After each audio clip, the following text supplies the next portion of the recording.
Good morning dear student, welcome to the way of solution number 1 study channel West Bengal. তো আমি তোমাদের Dalton sir. তোমরা এখন পাচ্ছ আপকামিং এএনএম জিএনএম 2026 সালে পরীক্ষার জন্য একটি প্র্যাকটিস সেট। তো আমরা ইতিমধ্যে সায়েন্সের তিনটি প্র্যাকটিস সেট আলোচনা করেছি। আজকে আমার চতুর্থ ক্লাস। তো তোমরা প্রত্যেকে জানো যে এএনএম জিএনএম পরীক্ষার কিন্তু ডেট ঘোষণা হয়ে গেছে। আপকামিং 14 জুন পরীক্ষার ডেট কিন্তু জানানো হয়েছে।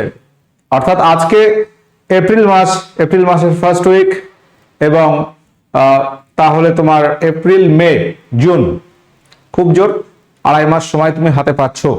তো এই সময়ের মধ্যে তোমাকে কিন্তু প্রস্তুত হতে হবে এবং এই সময়টা কিন্তু যথেষ্ট প্রস্তুতির জন্য। তো এএনএম জিএনএম যে সমস্ত ক্লাস আমাদের হচ্ছে, এছাড়া আরো সমস্ত ক্লাসের লিংক তোমরা আমাদের Telegram group the way of সলিউশনে পাবে। অফিসিয়াল টেলিগ্রাম গ্রুপ, এখানে তোমরা জয়েন করতে পারো এবং আমরা TWS একাডেমি নামক অ্যাপে কিন্তু পেড কোর্স করাচ্ছি। বিভিন্ন পরীক্ষার কোর্স সেখানে আছে এবং এএনএম জিএনএম পরীক্ষার কোর্সও কিন্তু আমরা করাচ্ছি। এএনএম জিএনএম এর ফাউন্ডেশন কোর্স 2026 সালের একদম নতুন ব্যাচ। সমস্ত বিষয় যেগুলো এএনএম জিএনএম পরীক্ষায় আছে, অধ্যায় ভিত্তিক ক্লাস পাচ্ছ, বিষয় ভিত্তিক মক টেস্ট, প্রতিটি ক্লাসের PDF, লাইভ রেকর্ড ক্লাস, এই সুযোগ সুবিধা তোমরা পাচ্ছ। এবং এএনএম জিএনএম ব্যাচ তোমরা পারচেজ করতে পারবে TWS একাডেমি অ্যাপের মধ্যে। পেড কোর্স অপশনে গেলেই তোমরা এই ব্যাচটা দেখতে পাবে। ডিরেক্ট তুমি বাড়ি বসে ক্লাসগুলো করতে পারছো।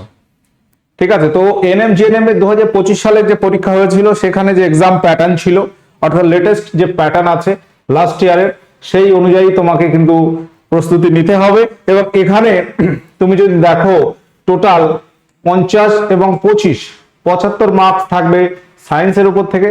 লাইফ সায়েন্সে সব থেকে বেশি মার্কস 50 নাম্বার, যেখানে দুই ধরনের প্রশ্ন থাকে, ক্যাটাগরি 1 1 নম্বর, ক্যাটাগরি 2 2 নম্বরের প্রশ্ন থাকে।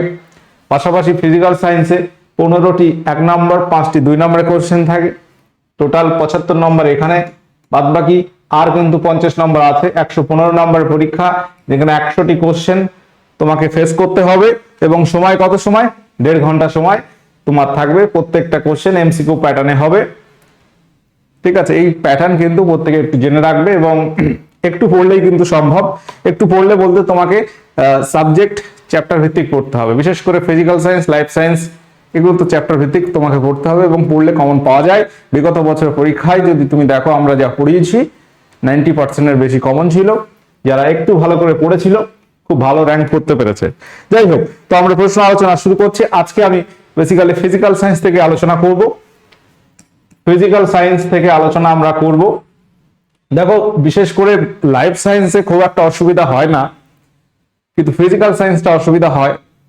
কোশ্চেন অনেক সময় একটু ঘোরানো থাকে, কনসেপচুয়াল কোশ্চেন থাকে, যেখানে তোমরা ভুল করে ফেলো এবং সেটার জন্য আমরা কিন্তু ফিজিক্যাল সায়েন্সটা বেশি ফোকাস করি অনেক সময় ক্লাসে। কোশ্চেন নাম্বার 1, বস্তুর ওজন নির্ভর করে কিসের উপর? ভরের উপর, মহাকর্ষ ত্বরণের উপর, উভয়ের উপর, কোনোটি নয়। তাহলে এখানে উত্তর কি হবে?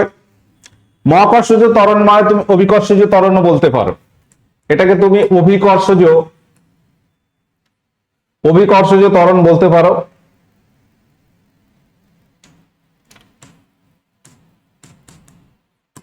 কোনো অসুবিধা নেই। তাহলে এখানে উত্তর কি হবে? প্রত্যেকে যারা কানেক্ট আছো, বস্তুর ওজন কিসের উপর নির্ভর করে? ওজনের রাশি কি? ওজন মানে আমরা কি লিখি? আমরা একটা ফর্মুলা লিখি, W = m × g, যেখানে W টাকে আমরা বলি ওজন, M টা হচ্ছে ভর, বস্তুর ভর, ওজনটা হচ্ছে অভিকর্ষজ ত্বরণ, G টা হচ্ছে অভিকর্ষজ ত্বরণ বা মহাকর্ষজ ত্বরণ। তাহলে এখানে উত্তর কি হবে? বস্তুর ওজন উভয়ের উপর নির্ভর করে, শুধু অভিকর্ষ ত্বরণের উপর নির্ভর করে একটা বলা ভুল। ভর আছে, যেহেতু বস্তুর ভর না থাকলে বিকর্ষ ত্বরণ আমরা বার করব কিভাবে? ওজন বার করব কিভাবে? কোন বস্তুর ওজন ভর এবং অভিকর্ষ ত্বরণের গুণফল। তাহলে বস্তুর ভর যদি পাল্টায় তাহলে ওজন পাল্টাবে।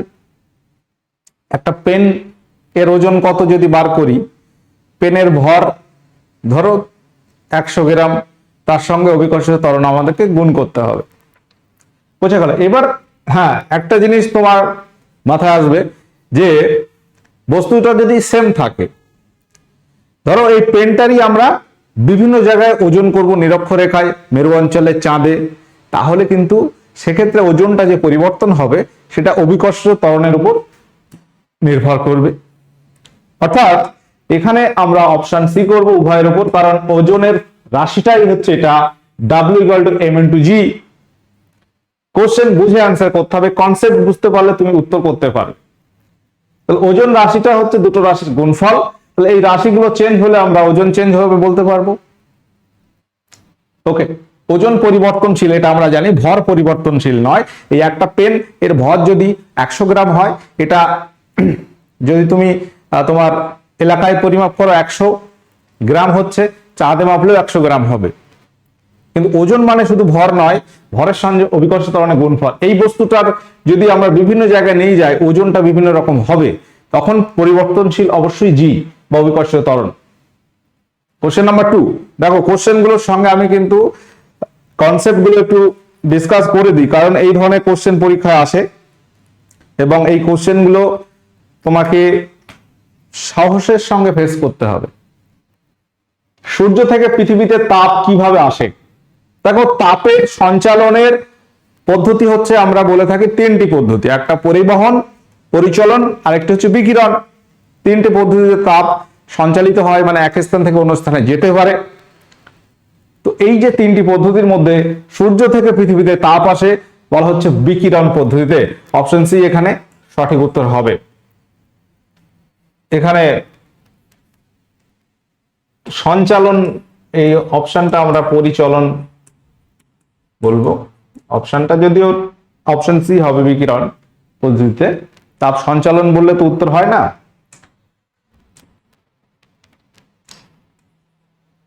তো তাপ সঞ্চালনের তিনটি পদ্ধতি, বিকিরণ পদ্ধতির সাহায্যে এটা পৃথিবীতে আসে, যে পদ্ধতিতে কোনো মাধ্যমের প্রয়োজন হয় না। এই পদ্ধতিতে কোনো মাধ্যম অর্থাৎ জড় মাধ্যমের প্রয়োজন নেই, অর্থাৎ কঠিন, তরল বা গ্যাস এরকম কোনো ব্যাপার স্যাপার নেই, প্রয়োজন নেই। কোশ্চেন নাম্বার 3, ভোল্টেজ পরিমাপের যন্ত্র কি? ভোল্টেজ পরিমাপ করি আমরা কোন যন্ত্রের সাহায্যে? আমরা অনেক সময় বলে থাকি ভোল্টেজ কমে গেছে, ভোল্টেজ বেড়ে গেছে। ভোল্টেজ বেশি হলে দেখবে ফ্যানের স্পিড বাড়ছে, ভোল্টেজ কমে গেলে ফ্যানের স্পিড কমে গেছে। দেখবে গরমকালে এটা হয়, গরমকালে আমরা চারিদিকে ফ্যান চলে যখন ভোল্টেজ ডাউন করবে, ঠিক আছে। অর্থাৎ সেখানে দেখবে গরমকালে আর শীতকালের মধ্যে ফ্যানের স্পিডের পার্থক্য থাকবে। বা তুমি গরমকালেই দেখো রাতে এবং ভোরে, সকালের দিকে রাতে ফ্যানের স্পিডটা কম, সিলিং ফ্যান সকালের দিকে বেশি, কারণ সকালে অনেক অফ করে দিচ্ছে, কারেন্টটা তখন বেশি কাজে লাগে। তাহলে এখানে অপশন বি হবে ভোল্টমিটার। ভোল্টমিটারের সাহায্যে আমরা ভোল্টেজ পরিমাপ করি। অ্যামমিটারের সাহায্যে আমরা তড়িৎ প্রবাহ মাত্রা পরিমাপ করতে পারি। ব্যারোমিটারের সাহায্যে বায়ু চাপ পরিমাপ করি। তোমরা বলবে গ্যালভানোমিটারের সাহায্যে আমরা কি পরিমাপ করি? কোশ্চেন নাম্বার 4, 1 কিলোওয়াট সমান কত ওয়াট? খুব সহজ কোশ্চেন। 1 কিলোওয়াট মানে কত ওয়াট? 100 ওয়াট, 1000 ওয়াট, 10 ওয়াট নাকি 10,000 ওয়াট? 1 কিলোওয়াট সমান কত ওয়াট? এটা কিন্তু 4.1 নয়, ঠিক আছে। কোশ্চেন নাম্বার 4, 1 কিলোওয়াট, 1 কিলো মানে 1000। আর বেশি ভাবনা চিন্তা দরকার নেই, সিম্পলি ভাববে 1 কেজি মানে 1000 গ্রাম, 1 কেজি বা 1 কিলো, 1 কিলো মানে 1000 ওয়াট। 1 কিলো ওয়াট 1000 ওয়াট, ঠিক আছে। এটা তোমরা খেয়াল রাখবে। পরবর্তী কোশ্চেন, কোশ্চেন নাম্বার 5, তাপ পরিবাহিতা সবচেয়ে বেশি এখানে কার? নিম্নে কোন উপাদানের মধ্যে তাপের পরিবাহিতা সবচেয়ে বেশি? কাঠ, প্লাস্টিক, তামা, রবার? খুব সহজ প্রশ্ন। দেখো, তাপ পরিবহন আমরা একটু আগে বলছিলাম, তাপ সঞ্চালনের তিনটি পদ্ধতি, একটা পরিবহন, পরিচলন, বিকিরণ। এবার সব বস্তু তাপ পরিবহন করে এরকম নয়, আমরা দেখব তাপের কিছু বস্তু আছে সুপরিবাহী, যারা তাপটাকে পাস করতে পারে। তুমি একটা কাঠকে তাপ দাও, জ্বলে ছাই হয়ে যাবে, পুড়ে যাবে, তাই তো? তাহলে তাপ নিতে পারে না, তাপ পরিবহন করতে পারে না। প্লাস্টিক এটাও তাপের কুপরিবাহী, রাবারটাও তাই। তামা হচ্ছে তাপের সুপরিবাহী, তাপ পরিবাহিতা সবচেয়ে বেশি এখানে তামার। প্রতিসরণের দ্বিতীয় সূত্রটি কার? প্রতিসরণের সেকেন্ড সূত্র কার? Newton, Snell, Einstein, Galileo. প্রতিসরণটা কি এটা আমরা জানি, আলোক রশ্মি যখন একটা মাধ্যম থেকে আর একটা মাধ্যমে প্রবেশ করে তখন এই আলোক রশ্মির ডিরেকশন চেঞ্জ হয়। এই ঘটনাটাকে বলি আমরা আলোর প্রতিসরণ। অর্থাৎ এই যে ঘটনাটা ঘটছে এটা হচ্ছে আপাতন কোণ, এটা ধরো আমরা ধরলাম 60 ডিগ্রি, এটা হয়ে গেল ধরো 30 ডিগ্রি। তাহলে এই রশ্মিটা যাওয়ার কথা ছিল এইভাবে, ডিরেকশনটা পাল্টে গেল, এই ধর্মটাকে বলা হয় আলোর প্রতিসরণ। তাহলে প্রতিসরণের দ্বিতীয় সূত্র, এই কোণটাকে যদি আমরা আই ধরি, এটাকে যদি আর ধরি, বিজ্ঞানী স্নেল বলছেন mu equal to sine I ভাগ সাইন আর।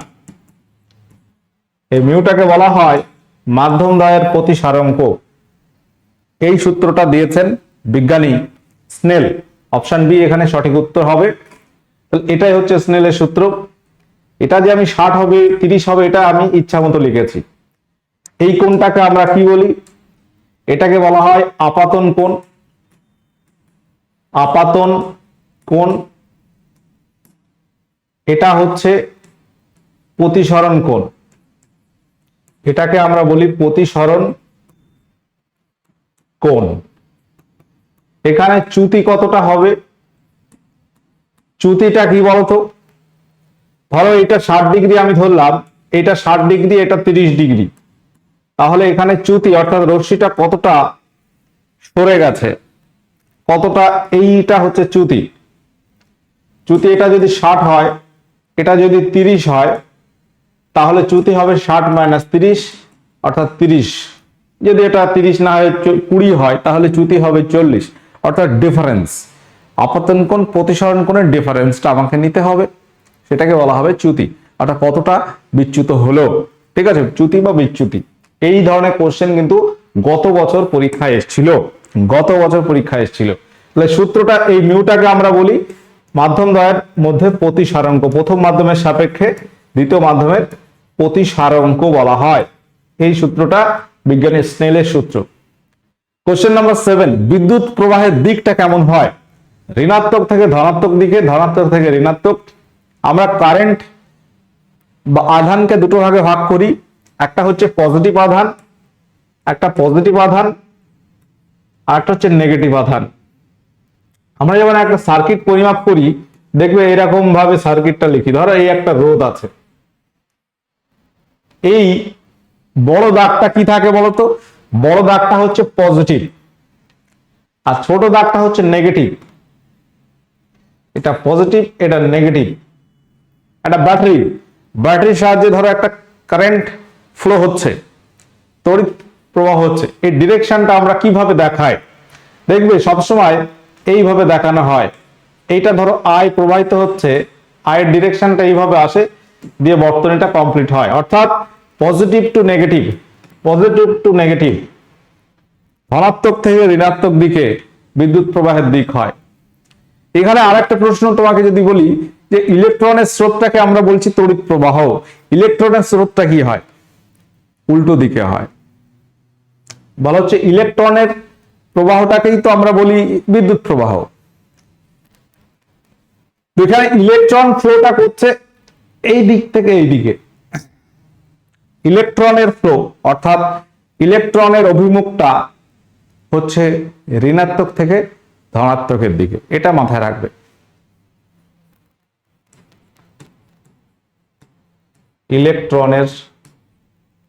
ইলেকট্রন স্রোতের দিক এটা। কোশ্চেন নাম্বার 8, খুব সহজ কোশ্চেন, বলো ভর এবং বেগের গুণফলকে কি বলা হয়? একদম সেই জলের মতো প্রশ্ন আমরা বলে থাকি, দুধ ভাত প্রশ্ন আর কি। ভর এবং বেগের গুণফল, এই ধরনের কোশ্চেনও আসে। কোশ্চেন তোমাকে সব রকম ভাবে প্র্যাকটিস করতে হবে, সহজ কঠিন মিলিয়ে কোশ্চেন থাকবে পরীক্ষায়।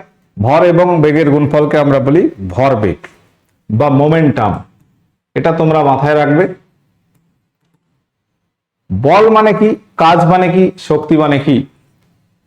কাজ এবং শক্তির রাশিটা একই, কার্য এবং শক্তির রাশিটা হচ্ছে একই। এটা হচ্ছে বল ইন্টু সরণ। আচ্ছা, বল মানে হচ্ছে ভর ইন্টু ত্বরণ। তাহলে এইগুলো তোমরা মাথায় রাখবে। কার্যের পরিমাণটাই হচ্ছে শক্তি, কার্যের পরিমাণ, কি কাজ করা হচ্ছে এটাই হচ্ছে তার মধ্যে কতটা শক্তি আছে। ঠিক আছে, রাশিগত ম্যাথামেটিক্যালি এটা ভ্যালুটা একই দেয়। ঠিক আছে, লেন্সের ক্ষমতার একক কি? কোশ্চেন নাম্বার 9, লেন্সের ক্ষমতার একক কি? ডায়াপ্টার, জুল, নিউটন নাকি ওয়াট? সঠিক উত্তর কি হবে? দেখো, ক্ষমতার একক আমরা বলে থাকি ওয়াট, ক্ষমতার এসআই একক ওয়াট, কিন্তু লেন্সের ক্ষমতার ক্ষেত্রে এটা কিন্তু ওয়াট আমরা ধরি না, এটাকে ডায়াপ্টার বলা হয়, ক্যাপিটাল ডি দ্বারা প্রকাশ করা হয়। কোশ্চেন নাম্বার 10, শক্তির সংরক্ষণ সূত্র অনুযায়ী এখানে কোনটি সঠিক হবে? অপশন এ বলছে শক্তি সৃষ্টি হয়, শক্তি ধ্বংস হয়। অপশন সি, শক্তি সৃষ্টি বা ধ্বংস হয় না, শক্তি কমে যায়।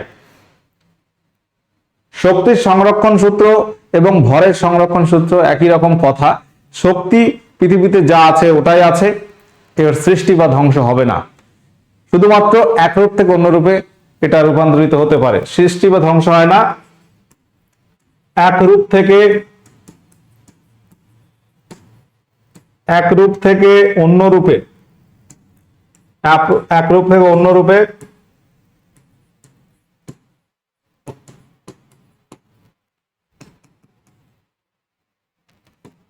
পরিবর্তিত হতে পারে বা রূপান্তর হতে পারে। আমরা জানি যে শব্দ শক্তি থেকে যান্ত্রিক শক্তি বা তড়িৎ শক্তি থেকে যান্ত্রিক শক্তি, যান্ত্রিক শক্তিতে শব্দ শক্তি, এটা কনভার্ট হয়, অন্য রূপে রূপান্তরিত হতে পারে, রূপান্তরিত হয়, কিন্তু যা মহাবিশ্বে শক্তি আছে মোট শক্তি ধ্রুবক বলা হচ্ছে। ঠিক আছে, মোট শক্তি ধ্রুবক। মহাবিশ্বে মোট শক্তি পরিমাণ বলা হচ্ছে ধ্রুবক, কনস্ট্যান্ট, অর্থাৎ যত আগে ছিল এখনো তাই আছে, এক রূপ থেকে অন্য রূপে কনভার্ট হচ্ছে, এবং সবশেষে কোনো শক্তি কনভার্ট হয় তাপ শক্তিতে। ঠিক আছে, কোশ্চেন নাম্বার 11, একটি বস্তু স্থির থাকলে তার বেগ কত? কোশ্চেন গুলো কিন্তু সহজ আছে, তোমরা এই ধরনের কোশ্চেন যত প্র্যাকটিস করবে কনফিউশন তত ক্লিয়ার হবে। মেন জিনিস হচ্ছে ফিজিক্যাল সায়েন্স, এখানে বোঝার বিষয় অনেকগুলো আছে। দেখো, লাইফ সায়েন্স সেখানেও বোঝার জিনিস আছে, তবে মনে রাখাটা একটু সহজ হয়, এখানে বুঝে না বুঝতে পারলে মনে থাকে না, এই হচ্ছে ব্যাপার। এখানেও মনে রাখাটা কঠিন নয়, কিন্তু বুঝতে না পারলে ভুল হবে, পদে পদে ভুল হবে।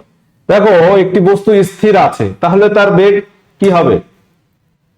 একটি বস্তু স্থির আছে, তাহলে বেগ শূন্য হবে, জিরো হবে। এখন বেগের একটা একক আছে মিটার পার সেকেন্ড বা সেন্টিমিটার পার সেকেন্ড, অসীম বা ঋণাত্মক এই প্রসঙ্গ আসবে না, বা এক হওয়ার কোনো প্রসঙ্গ নেই, জিরো হবে এবং জিরো একক হবে। বেগের একক সিজিএস একক সেন্টিমিটার ভাগ সেকেন্ড, এসআই একক মিটার ভাগ সেকেন্ড। তাপের এসআই একক কি? কোশ্চেন নাম্বার 12, এই বিভিন্ন একক থেকে কিন্তু একটা প্রশ্ন আসবে, এবং খুব সহজ প্রশ্নই থাকে সাধারণত, পারার মতো কোশ্চেন থাকে, সহজ কঠিন যাই বলো পারার মতো থাকবে, তোমার কমন থাকবে, তোমাকে সেটা সঠিকভাবে করে আসতে হবে। তাপের এসআই একক কিন্তু জুল হবে। এখানে কেলভিনটা অনেকে ভুল করতে পারো, তাপ এবং তাপমাত্রা দুটো কিন্তু আলাদা। দেখো তাপের সিজিএস একক আমরা যদি বলি কি হবে, সিজিএস একক হচ্ছে ক্যালোরি, ক্যালোরি, ঠিক আছে, ক্যালোরি হচ্ছে সিজিএস একক, আর এসআই একক হচ্ছে জুল, এসআই একক হচ্ছে জুল। আর তাপমাত্রা বা উষ্ণতার ক্ষেত্রে, তাপমাত্রা বা উষ্ণতার ক্ষেত্রে আমরা যদি দেখি, তাপমাত্রা বা উষ্ণতা একই, তাপ যদি কারণ হয়, উষ্ণতা হচ্ছে তার ফলাফল বা রেজাল্ট। এর সিজিএস একক কি? তাপমাত্রা সিজিএস একক হচ্ছে ডিগ্রি সেলসিয়াস এবং এসআই একক হচ্ছে কেলভিন। এই বিষয়গুলো কিন্তু কনফিউশন হয় অনেক সময়। তাহলে কে মানে হচ্ছে কেলভিন। কোশ্চেন নাম্বার 13 বলছে আলোর গতি সর্বাধিক কোন ক্ষেত্রে?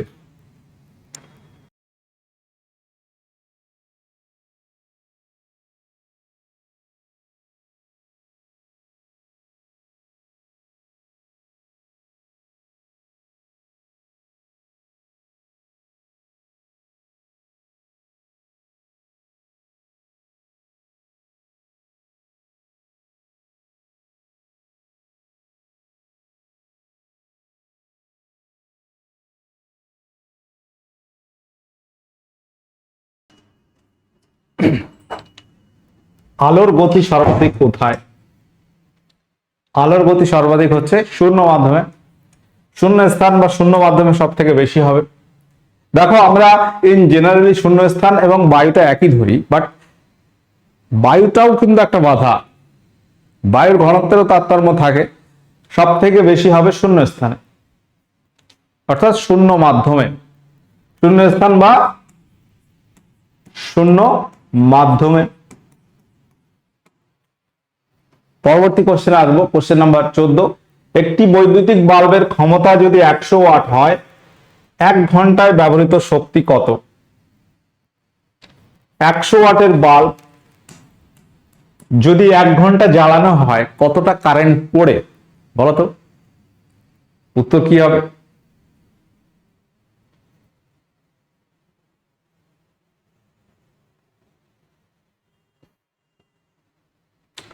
এইটা আমরা যে বৈদ্যুতিক তড়িৎ শক্তি ব্যয় সেটাকে আমরা কিলোওয়াট ঘন্টায় পরিমাপ করি, বিওটি ইউনিট। যদি তুমি ইউনিটে কনভার্ট করো বিওটি ইউনিটে, তাহলে এটা হবে 100 ইন্টু 1/1000, অর্থাৎ 0.1 ইউনিট কিলোওয়াট আওয়ার।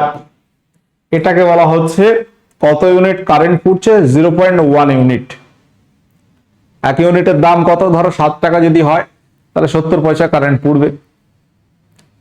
যদি 10 টাকা হয় 1 টাকার কারেন্ট পুড়বে। 100 ওয়াটের বাল্ব এখন আর নেই, সবই 5 ওয়াট, 10 ওয়াট, 9 ওয়াট। হ্যাঁ, একটা টিউবলাইট খুব বেশি হলে 28 ওয়াট, 20 ওয়াট, বিভিন্ন রকম 40 ওয়াট। তাহলে বর্তমানে কিন্তু অনেক বিদ্যুৎ সাশ্রয়ী আমরা বিভিন্ন রকম বাল্ব লাইট আবিষ্কার করে ফেলেছি। তো বিওটি ইউনিট মানে 0.1 ইউনিট। এটাকে আমরা যদি জুলে করি, জুলে করতে গেলে এই বাল্বের ক্ষমতা যদি এত হয়, তাহলে শক্তি যেটা ব্যয় হচ্ছে শক্তিটাকে আমরা বলবো, দেখো এখানে 100 ইন্টু 1 ঘন্টা মানে 3600 সেকেন্ড, এটা হয়ে যাবে 36,000 জুল। 36,000 নয়, আর একটা শূন্য বেশি হবে, 4টে শূন্য হবে, কারণ এখানে 100 দুটো শূন্য, এখানে দুটো শূন্য, 4টে শূন্য হবে, অর্থাৎ 3,60,000 জুল। অপশন বি হবে। কিছু বুঝতে পেরেছ? শক্তিটাকে আমরা এইভাবে বার করি। বিওটি হচ্ছে 0.1 কিলোওয়াট আওয়ার, অর্থাৎ কত ইউনিট, এটাকে আমরা 0.1 ইউনিট বলি আমরা যে ভাবে বাড়িতে ইলেকট্রিক বিল দিই সেই এককে, ঠিক আছে। আর শক্তি, দেখো শক্তির বিভিন্ন একক ব্যবহার করা যেতে পারে, সিজিএস একক, আর এসআই তে জুল। জুলে হচ্ছে এটা। দেখো একটা পয়েন্ট আমরা বলে থাকি, তুমি সহজ হিসাব, আমরা যখন কার্য পড়াই দেখবে কার্য মানে হচ্ছে আমরা বলি বল ইন্টু সরণ, ক্ষমতা মানে আমরা বলি ক্ষমতা মানে আমরা বলি কার্য ভাগ সময়। দেখবে এই কার্য ক্ষমতা শক্তি, শক্তিটাকে আমরা বলি কার্যের পরিমাণ। তাহলে এখানে তুমি কার্য বা এখানে শক্তি বলতে পারো, এটা মানে শক্তি আমরা বলতে পারি, শক্তির পরিমাণ তাই কার্য বা কার্যের পরিমাণটাই শক্তি। এটাকে তুমি শক্তি ভাবো। তাহলে অবলিক দিয়ে দিচ্ছি, এটাকে আমরা এইভাবে ডিফাইন করছি, ঠিক আছে, শক্তি ভাগ সময়। তাহলে এখান থেকে তুমি শক্তি পাচ্ছ, শক্তি বা এনার্জি পাচ্ছ ক্ষমতা, ক্ষমতা ইন্টু সময়, ক্ষমতা ইন্টু সময়। এটা তো বলতে পারো শক্তির পরিমাণটা ক্ষমতার সঙ্গে সময় তুমি গুণ করো। তাহলে এটাই আমরা করেছি, যে শক্তি মানে এখানে 100 ওয়াট ক্ষমতা আর 3600 সেকেন্ড, এখানে 1 ঘন্টা মানে 3600 সেকেন্ডে তোমাকে কনভার্ট করতে হবে, নয়তো আমরা জুলে আসতে পারবো না। এটা এই গুণ করেছি, ক্লিয়ার? এই কিন্তু হিসাব। পরবর্তী কোশ্চেন, তড়িৎ শক্তিটাকে আমরা কিভাবে ডিফাইন করি, এটা সূত্রটা কি হবে, এটা মাথায় রাখলেই হবে। তুমি মনে রাখবে যে তড়িৎ ক্ষমতা, তড়িৎ ক্ষমতা মানে হচ্ছে বিভব পার্থক্য ইন্টু, তড়িৎ ক্ষমতা মানে হচ্ছে বিভব পার্থক্য হবে ভোল্টেজ, ভোল্টেজ কতটা, তার সঙ্গে তড়িৎ প্রবাহ মাত্রা, প্রবাহ মাত্রা। এটা তড়িৎ চাপে তোমরা এটা আরো ভালো বুঝতে পারবে, সূত্রটা আমি ডাইরেক্ট বলছি। অর্থাৎ তড়িৎ ক্ষমতা এখানে আমরা যদি ওয়াট বলি, ওয়াট ইকুয়াল টু বিভব প্রভেদটাকে আমরা ভি বলি, এটাকে আমরা আই বলছি। তাহলে এখানে এটাকে আমরা ডব্লিউ ধরছি, ঠিক আছে, বিভব প্রভেদটাকে আমরা ভি ধরি, প্রবাহ মাত্রাটাকে আই ধরি, অ্যাম্পিয়ার। তাহলে W equal to V into I, এটা ক্লিয়ার? তড়িৎ ক্ষমতা মানে এখানে তুমি ওয়াট ইকুয়াল টু, মনে রাখবে watt equal to volt, volt into ampere. এইটাও মনে রাখবে প্রত্যেকে যারা কানেক্ট আছো। দেখো খুব সহজভাবে বলার চেষ্টা করছি আমি। Watt equal to volt into ampere, W into V into I. একটু আগে তড়িৎ শক্তি কি দেখলাম, ক্ষমতা ইন্টু সময়, ক্ষমতা ইন্টু সময়, ক্ষমতা এটা আর সময়টা, ক্ষমতা ইন্টু সময়। তাহলে W equal to V I, ডাব্লিউটা তো ক্ষমতা, ক্ষমতা, তাহলে ক্ষমতা ইন্টু সময়। তাহলে এটা হচ্ছে ক্ষমতা মানে হচ্ছে ভি ইন্টু আই, আর সময়টা হচ্ছে টি। অপশন বি হবে সঠিক উত্তর। ব্যাপারটা ক্লিয়ার? প্রত্যেকে ঠান্ডা মাথায় এগুলো ভাববে এবং নোট করবে, এই জায়গাটা নোট করে নেবে। তড়িৎ শক্তির এই জায়গাটা কনফিউশন লাগে, তোমার অনেক সময় কনফিউশন হয়, অঙ্ক ভুল করে আসো। আচ্ছা, আমাদের এনএম জিএনএম ব্যাচ কিন্তু করানো হচ্ছে, প্রত্যেকে যারা কানেক্ট আছো প্রয়োজন হলে অবশ্যই ব্যাচে জয়েন করতে পারো। দুর্দান্ত ব্যাচ, একদম সাবজেক্ট ভিত্তিক, চ্যাপ্টার ভিত্তিক ডিসকাস হচ্ছে, পাশাপাশি প্র্যাকটিস সেটও কিন্তু করানো হচ্ছে। লেন্সের ফোকাল দৈর্ঘ্য ঋণাত্মক হলে তা কোন লেন্স? উত্তল, অবতল, সমতল নাকি কোনটি নয়? ফোকাল দৈর্ঘ্য বা ফোকাস দৈর্ঘ্য তুমি বলো। ফোকাল দৈর্ঘ্য মানে হচ্ছে বাংলায় ফোকাস দৈর্ঘ্য, ফোকাল লেন্থ বলা হয়, বাংলায় বলা হয় ফোকাস। ফোকাস দৈর্ঘ্য যদি ঋণাত্মক হয় মানে মাইনাস। আচ্ছা, যদি আমাদের মায়োপিয়া হয়, দূরের জিনিস ঝাপসা দেখি, তখন আমরা কোন লেন্স ব্যবহার করি বলতো? মায়োপিয়া হলে অবতল লেন্স, অবতল লেন্স মানে নেগেটিভ পাওয়ার, মাইনাস অর্থাৎ অবতল লেন্স, ঠিক আছে। আর উত্তল মানে পজিটিভ, হাইপারমেট্রোপিয়া, এটা মাথায় রাখবে। এইগুলো কিন্তু কনফিউশন হয়। বয়েলের সূত্রে পিভি ইকুয়াল টু ধ্রুবক, তাই তো? যদি কি ধ্রুবক থাকে, তাপমাত্রা, চাপ, আয়তন, শক্তি। খুব সিম্পল একটা কোশ্চেন। বয়েলের সূত্র, চার্লসের সূত্র, এগুলো কিন্তু মাথায় রাখতে হবে, প্রশ্ন আসে। বয়েলের সূত্রে পিভি ইকুয়াল টু ধ্রুবক আমরা পাচ্ছি, অর্থাৎ চাপ এবং আয়তন। পি মানে চাপ, এখানে পি মানে হচ্ছে চাপ, আর ভি মানে হচ্ছে গ্যাসের আয়তন। গ্যাসের আয়তনটাকে আমরা ভি বলছি। তাহলে এই দুটোর গুণফল ধ্রুবক, মানে এখানে আমরা চাপ আর আয়তনটাকে বাদ দেব, তাপমাত্রাটা ধ্রুবক থাকতে হয়। তাপমাত্রা ধ্রুবক থাকে এবং কি থাকে, এবং ভরটা ধ্রুবক ধরতে হয়। চার্লস এবং বয়েলের সূত্রে ধ্রুবক কি কি সেটা তোমাকে বার করতে হবে। কোশ্চেন যেভাবে থাকবে সেইভাবে তোমাকে অ্যান্সার করতে হবে। বুঝা গেল? তাহলে এখানে ভরের প্রসঙ্গ নেই, যখন আমরা দরকার নেই, শক্তি ধ্রুবকের প্রসঙ্গ আসছেই না। ঠিক আছে, পরবর্তী কোশ্চেন দিচ্ছি, এটা হোমওয়ার্ক করবে। এটা তোমাদের আজকে হোমওয়ার্ক থাকবে। কোশ্চেন নাম্বার 18, শব্দের তীব্রতা কিসের উপর নির্ভর করে? ঠিক আছে, আমরা আজকের সেশন এখানে এন্ড করছি। দেখা হবে পরবর্তী ক্লাসে। ওকে, টাটা, বাই।